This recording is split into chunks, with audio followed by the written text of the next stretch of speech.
Is going to be a very quick RStudio demo. I want to read in a file. It's local. It's in my downloads on my C drive. I'm on a Windows machine, and I want to get the path of the file and then prepare it to be read into RStudio.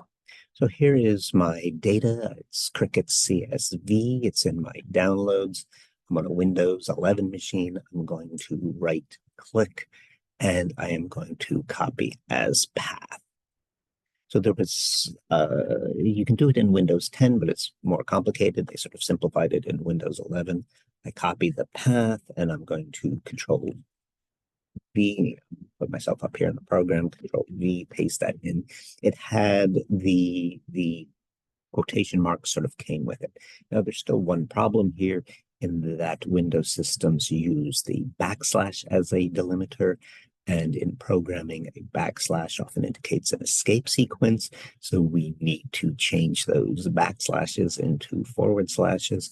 And so we're going to use an edit, replace. So under edit, replace, and find, we have this little dialog pops up here. I want to find a backslash. I want to replace it with a forward slash. I want to replace all of them.